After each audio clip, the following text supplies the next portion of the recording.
So, imagine you're sitting in a meeting at a brand new job. Everyone is talking, the energy is high, and suddenly your boss looks right across the table at you. Oh, I know that exact feeling. Right. And they say, "We need a fresh perspective. What do you think of this new strategy?" And instantly, your mind just goes completely blank. Totally blank. Your heart starts beating a little faster. Maybe your palms get a little sweaty. Exactly. And it isn't because you don't understand the English grammar, and well, it isn't because you don't have good ideas. It's because you aren't sure how to express your inner thoughts naturally, without sounding rude or arrogant or just plain awkward. You know the rules of English, but you just don't know how to share who you actually are yet. Exactly. And that is a terrifying moment for any language learner. Oh, absolutely. And honestly, it happens to native speakers too. I mean, when the spotlight is on you, moving from that safe world of textbook grammar into the real messy world of human connection, well, it can feel like stepping off a cliff. It really can. But today, we are going to build a bridge over that cliff. So, welcome everyone to Tim's English channel. We are just thrilled to have you learning with us today. We really are.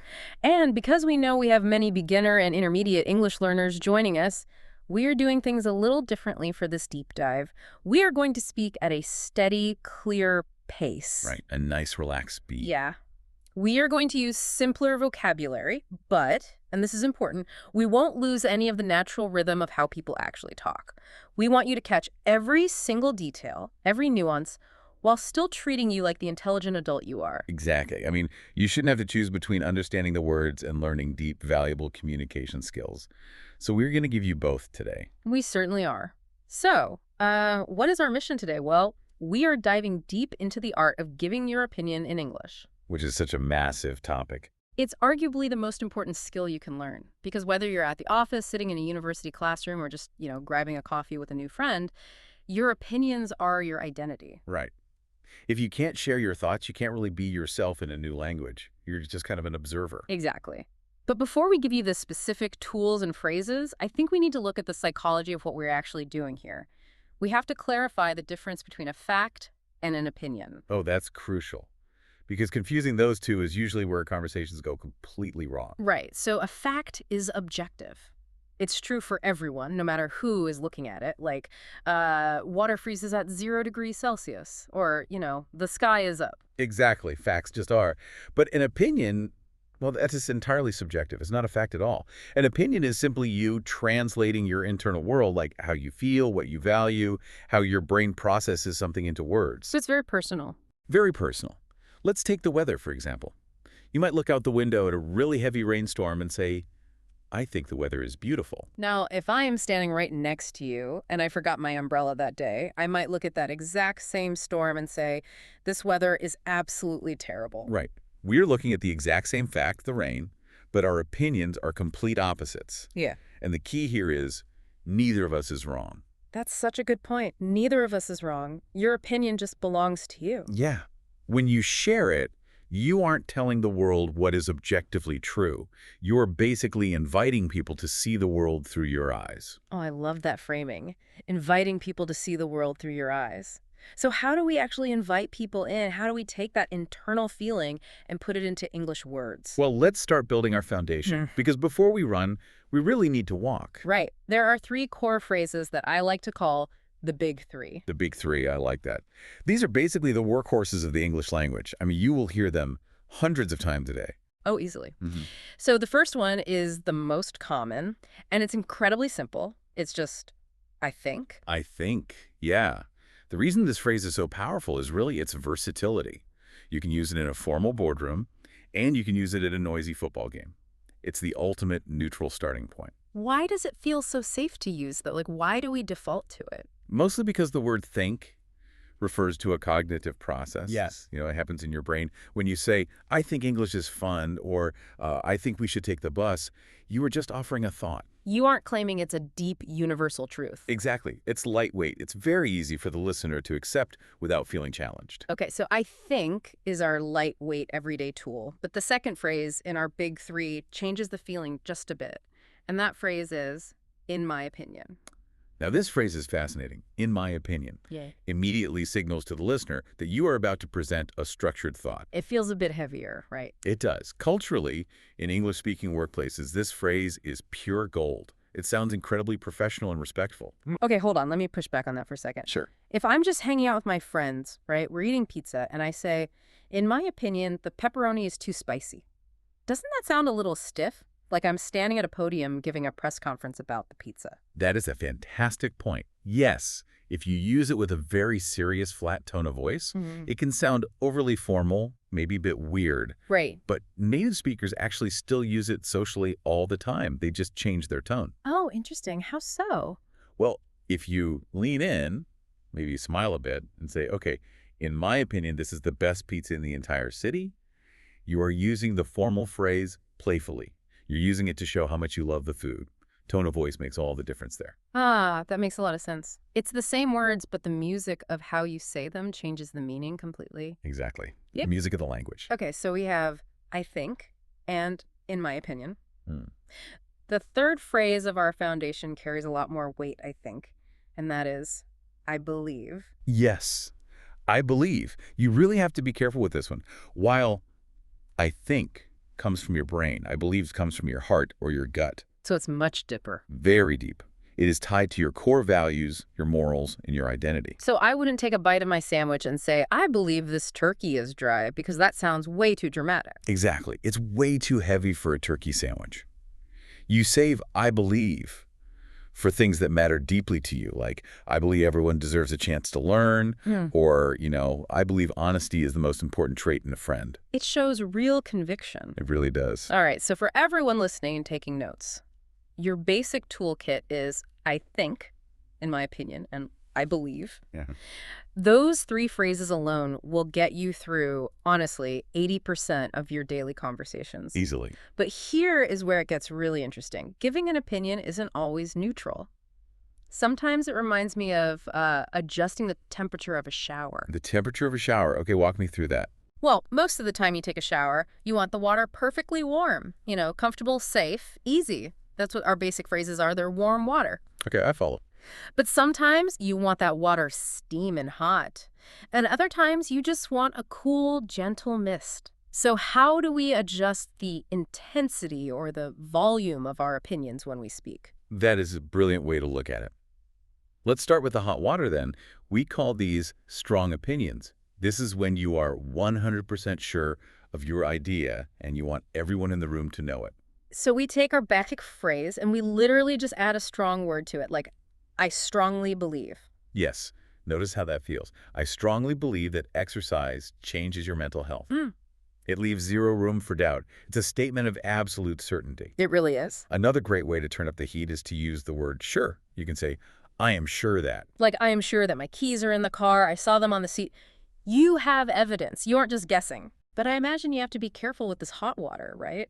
If you turn the heat up too high on the wrong topic, someone could get burned. Absolutely. That's the danger of strong opinions. If we're discussing politics or, well, even just our favorite movies, and I say, I strongly believe your favorite movie is terrible, I've just scalded you. Ouch. Yeah, that shuts the whole conversation down. Exactly. I've shut down the conversation. You use hot water for your own values or undeniable facts, not to attack someone else's preferences. That is a crucial cultural warning for our listeners. Okay, so what if we want to turn the temperature down? What if we want the water to be cool? Let's say I'm not totally sure, or I just want to offer a very, very gentle idea. We call these soft opinions. Softening your language is actually a huge part of English politeness, especially in British, Canadian, and American cultures. A great phrase for this is, I guess. I guess. Okay, wait, let's put this in a real-world scenario. Let's do it. Let's say I'm at work. My manager asks me, will a marketing report be ready by Friday? If I look at her and say, I guess it will be ready, doesn't that make me sound totally unconfident? Like I'm just terrible at my job? Oh, in that specific professional context, yes, it sounds terrible. If your boss wants a timeline, they want facts and confidence. Right. But let's change the context. You are with a group of friends trying to pick a restaurant. Everyone is arguing about where to go. If you say, I guess we could try that new Italian place, you are offering a solution without forcing anyone to agree with you. Oh, so it's socially smooth. Exactly. It says, here's an idea, but I won't be offended at all if you hate it. Ah.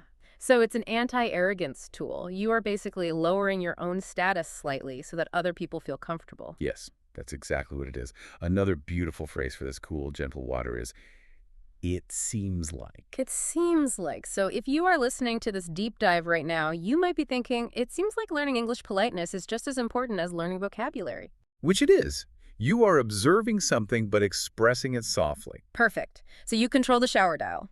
I'm sure that for hot, strong certainty. And I guess for cool, soft suggestions. Exactly. Now we need to make a massive pivot because everything we have talked about so far is just you talking out loud. But an opinion is never really a monologue. A real conversation isn't a speech, you know? It's a game of tennis. I love that analogy. You can't play tennis alone. Right. You hit the ball over the net by sharing your opinion, but what happens when the ball comes back to you? How do you react when someone else shares their thoughts? Let's start with the easy one. Agreeing. Like you think the exact same thing they do? The simplest, most effective swing of the racket is just saying, I agree. Simple. But what if I agree a lot? Like I'm so excited that you see the world exactly the way I do, and I want to put some real power behind my swing. Then you add an amplifier. You say, I completely agree. Or a very natural phrase is, you are absolutely right. Let's test that out. I'll hit the ball over the net to you. In my opinion, coffee is the only way to survive Monday mornings. You are absolutely right. I can't function without it. Oh, it feels great to hear that. Validation is just such a powerful human need. But what if we are just hanging out on the couch? You are absolutely right. It feels a bit long for a super casual conversation. True. Native speakers use shortcuts all the time. The ultimate shortcut for agreeing is just two words. Me too. Or you can use a magic word that English speakers absolutely adore. Exactly. Oh, exactly. I use that 20 times a day. It's so powerful. When someone shares an opinion and you say, exactly, you are telling them our brains are perfectly aligned at this exact moment. But here's the trap. Saying exactly feels so good that learners sometimes rely on it a bit too much. Yes, they do. If I share an opinion, you just say exactly, and then you stop talking. The tennis ball is dead. You caught it, you put it in your pocket, and the game is over. And then there is just awkward silence. Exactly. So how does a learner keep the rally going? This is the secret to sounding fluent. You have to ask a question. Asking for an opinion is how you hit the ball back over the net. It takes the pressure off of you and gives the other person permission to speak again. And the ultimate phrase you need to master is, what do you think? What do you think? It's so elegant. It really is. And you can add the specific topic to the end of it, like, what do you think about my new shoes? Or what do you think of this software update? Is there another way to ask that feels, I don't know, a little deeper? Yes. You can ask, how do you feel about... Oh, that shifts the focus entirely. What do you think is cognitive back to the brain? But how do you feel about the new company policy? Invites them to share their emotional reaction. Exactly. Let's do a quick role play to show our listeners what a healthy tennis rally looks like. We'll use opinions, agreements, and questions. I will serve the ball first. Ready. What do you think about studying English every single day? I think it's a great habit. In my opinion, even 10 minutes of practice keeps your brain sharp. How do you feel about studying on the weekends? I completely agree with a daily habit, but I guess taking weekends off is okay too, to prevent burnout. What do you think? See, we are volleying Well, yeah. back and forth. That is what fluency looks like. It's not just using big words. It's the rhythm of passing the conversation back and forth. But now we have to talk about the hardest part of the game. We've talked about the warm water of basic phrases, the hot water of strong opinions, and the easy rally of agreeing. But what happens when the ball they hit to you is covered in spikes? You mean when you completely disagree with them? Yes. Disagreeing in a second language is a psychological minefield. Let's talk about the cultural context here, because in some cultures, intense, loud debate is actually a sign of friendship. It means you trust each other enough to fight. But in English-speaking cultures... Yeah, in English, direct disagreement is often perceived as a personal attack. Uh, If your friend says, I believe cats make the best pets, and you instantly say, you are wrong, dogs are better, you haven't just disagreed with their fact. Remember what we said at the beginning, opinions are personal. By saying, you are wrong, you are effectively telling them your personal view of the world is broken. It triggers their ego, they immediately get defensive, the walls go up, the tennis match is over, and now you are just in a bad argument. Exactly. I actually did this once when I was learning a foreign language. I didn't know the polite phrases, so I just used the direct translation for, no, that is incorrect, at a dinner party when discussing a movie. Oh, no.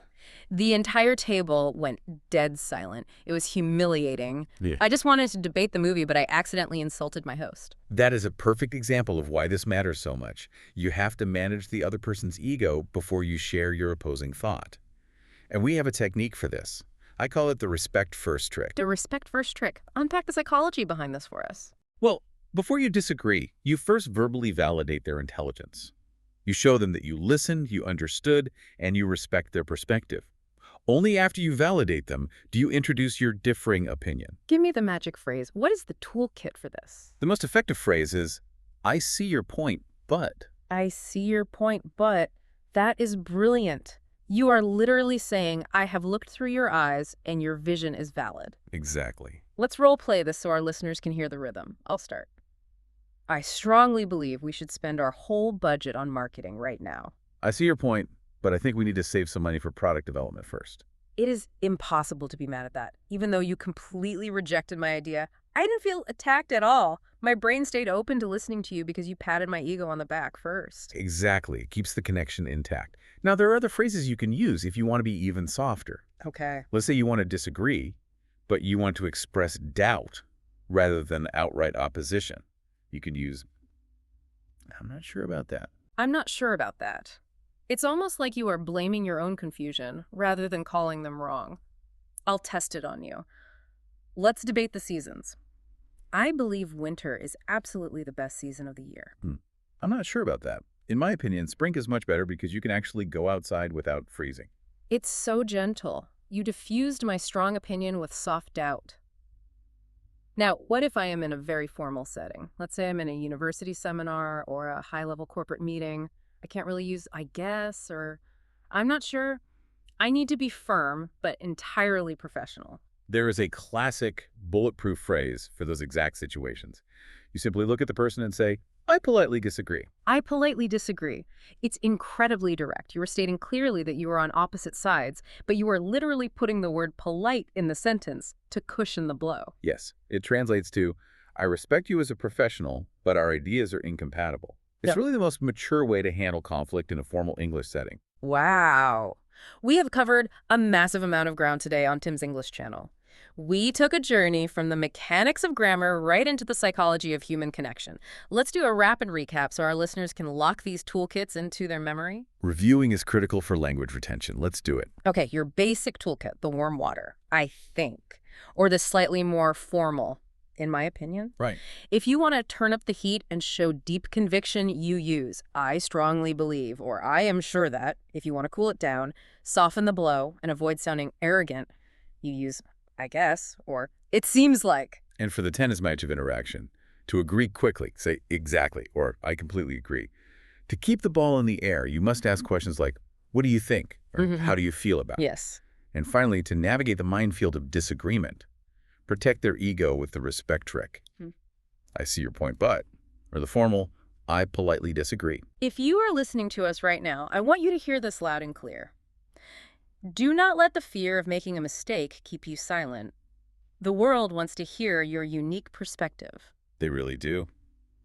Every time you speak, even if the grammar isn't 100% perfect, you are giving a gift to the person listening. You're giving them a piece of who you are. And by practicing these phrases, your English is getting sharper and more natural every single day. But we don't want to just talk at you. Theory is great, but practice is where the real growth happens. It is time for your interactive homework. We want you to apply what you just learned right now down in the comments section below this video. Yes, we read the comments, and we love seeing your progress. Here's the guiding question from today's deep dive. We want you to answer this specific question. What do you think is the hardest part about learning English? Is it speaking, listening, reading, or grammar? Oh, that is a fantastic question. Ask 10 different learners, and you will get 10 different opinions. Exactly. When you type your answer in the comments, do not just start with the topic. Use your new tools. Start your sentence with, I think, or in my opinion, and tell us why. We can't wait to see how you express yourself. It's going to be great. Thank you so much for spending your valuable time with us on Tim's English channel. If you found this deep dive helpful, please click the like button and share it with a friend who is also on this language learning journey. Keep practicing, keep hitting that tennis ball over the net, and keep smiling. But wait, before you close the app and write your comment, I want to leave you with a final puzzle to think about. We spent all this time discussing how to defend your opinion. But what happens to your English vocabulary when someone gives a brilliant argument and they actually change your mind? How do you smoothly, gracefully admit that you were wrong, right in the middle of a conversation without losing face? Oh, the graceful surrender. That is a whole different level of the psychological dance. Think about how you would handle that in English. Something fascinating for you to mull over. Until next time.